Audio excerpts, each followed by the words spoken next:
Today's historical reference, I want you to read it and think about it for a minute. What does it mean? If you have faith, you believe in God, you do good, your works are going to be strong. There are rules. Some of us don't want to admit it, but there are. Just think about it. Anyway, let's get started.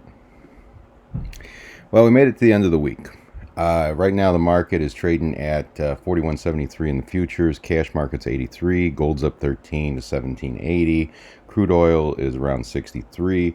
That had quite a week. At one point, we were down to 59 or 58, and we came back up to 63 for the expiration yesterday.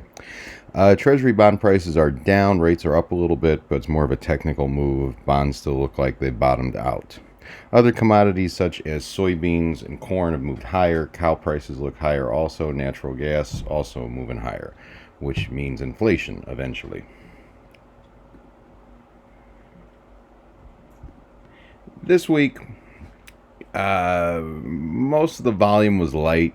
It looked like we could make it up to the $4,200 level, and we may do that since this is only the middle point of the day.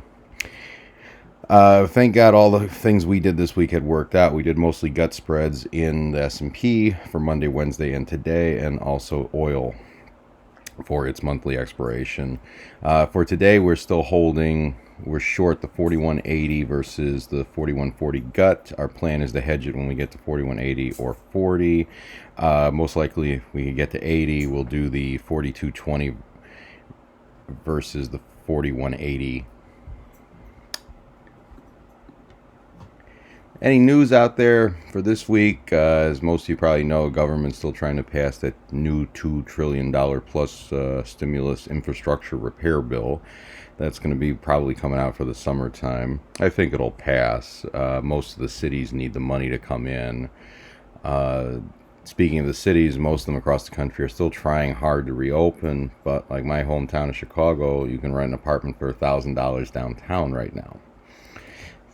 Hasn't been that way for a long time. Politically, I don't know, it looks like a bad comedy on both sides. Also, I've noticed there's a lot of talk lately here in the West and in New York and Chicago about COVID rates rising. Hopefully they're not trying to shut us all down again. One thing we need is for everyone to get back to work. Outside of that, it was a pretty boring week. My recommendation for next week, for those of you looking at week 4 options, this would be for the mini or for the micro. Volatility is pretty low right now.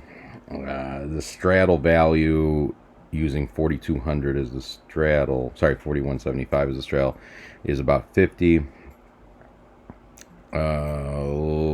Let's give it 100 up and down to be safe. So let's take a look at 40.75 calls versus the 42.75 puts. That should bring in about $6 over intrinsic value. And be prepared to do one more if it hits one of those strikes, also 100 points apart. With all that being said, I want to wish you all a good rest. I hope your week was prosperous and that many new opportunities are going to be blessing us next week. To the boss upstairs, may you show us favor, protection, and prosperity on our works, our families, and everything we do. I hope you have a great week. Do well, and we'll see you soon.